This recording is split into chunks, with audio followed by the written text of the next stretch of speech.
Hello, it's Matt Thomas. I'm here to talk to you about the Arturia organs for Sonic Academy, and there they are, lovely beasts that they are. Over here on the left we have a Vox Continental, on the right we have a Farfisa Compact, and down here we have a Hammond B3. These three organs are kind of pretty much representative of the classic organs of the 40s through to the 60s, used in tons of popular music at the time.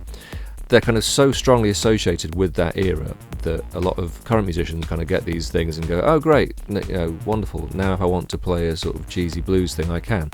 But mainly you don't want to play a cheesy blues thing, so you sort of look at it for a bit and go, Anyway, where's the analog synths, or where's the the amazing super plugins?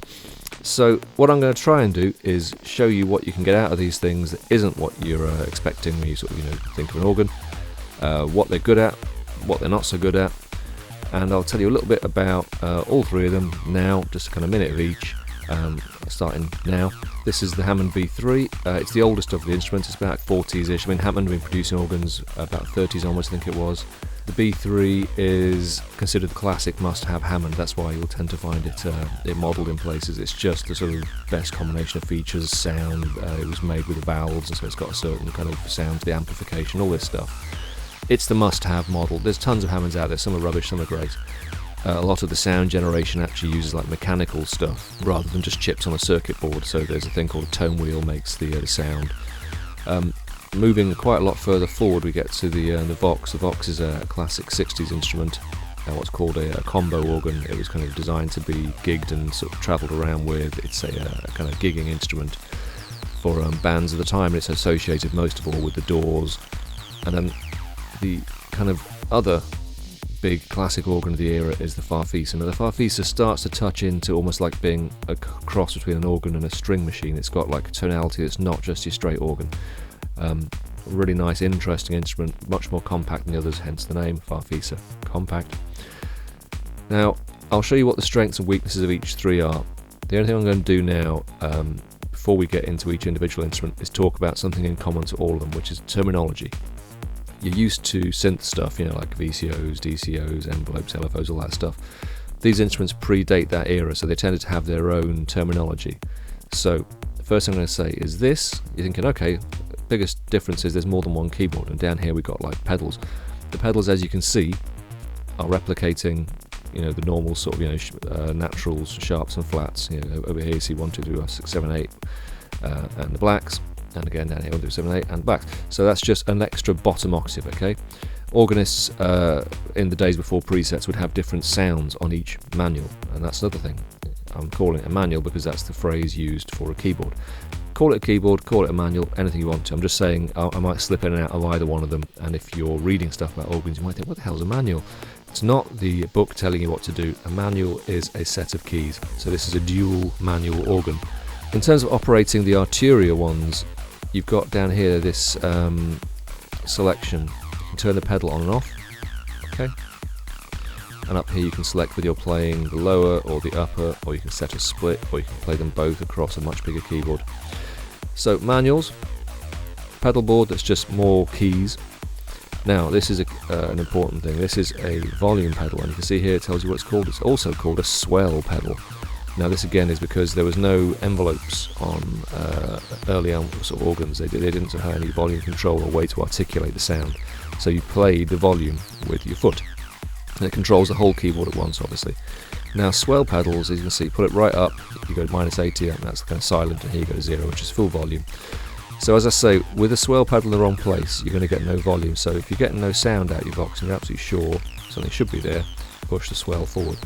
If after kind of the dabbling around with these VSTs, you start thinking, you know what, I wouldn't mind getting my hands on a real one of these organ things, you can do. They're really cheap mainly. I mean, the classics now cost silly money, but if you kind of do some reading, you can find the ones that aren't the classic must-haves, but which still do like 80% of the same tricks, if not more. If you go organ shopping, you will find there are some makes that don't make a sound unless one of these pedals is plugged in. The Elka, for example, the Elka X705, the space organ that Jar used to use.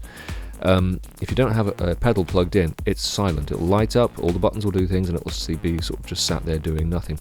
You'll often find organs like this for sale, for spares and repairs, because people don't think they work anymore. So top tip, I'm not guaranteeing you if you find a silent working lit up organ that it's going to be fine. It may still be an absolute disaster, but there are bargains to be had. So the Swell Pedal is your friend.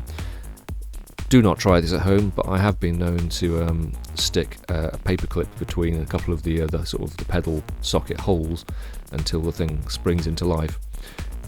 If I can't get a hand on the real pedal, do not try that at home. It's an excellent way to get electrocuted, but it can also bring your organ back to life. But don't do it! Sonic Academy and I will not be held responsible. It's a very foolish thing to do. Don't do it! But it works. But no, don't do it. Right, okay. So, Vox and Farfisa, nice 1960s organs. The last bit of terminology, these things, they're called drawbars or stops. Okay, they control the volume of the sort of parts of the sound shape. I'll get into that later, but okay, just so you know, when I talk about drawbars, I mean these things. Okay, you also have what are called rocker switches, these things here. It's an on-off switch, it's just called a rocker switch because it sort of hinges around the middle. So you've got rocker switch. On organs, you also have a thing called a tab, which are these little flick switches here. Okay, so a rocker pushes sort of to the back or to the forward, and a tab is an up and down. So drawbars, rocker switches, tabs. I occasionally get them confused, so excuse me if I do, but they are the three things you'll find on organs in terms of terminology that you haven't encountered before. So one final recap and we'll get on with it. This is a manual, it's also a keyboard. This is a pedal board. This is a swell pedal, which is also a volume pedal. This is a rocker switch. This is a tab. This is a drawbar. That's it. We've covered the basics. Okay, now one final thing before we get stuck in is I'm going to make up a playlist, either like a YouTube or a Spotify thing for you, of a bunch of people using organs. Maybe these, maybe not. It's hard for me to say because there's a lot of similarity between certain organs. It doesn't really matter which one they're using. I'm going to find sounds in tracks, current and older, that you can bring up using these machines, okay? So in case you're still thinking, yeah, but why am I going to sit here learning about bloody drawbars for? Who cares? Have a flick through the playlist and you'll find people using these things to this day, and when all's said and done, you've got a sound set which has clicks, sines and hiss, and if that isn't a definition of German techno, I don't know what is. So I'll put all that together for you, okay? Have a play through, get inspired, and now let's play with the instruments themselves.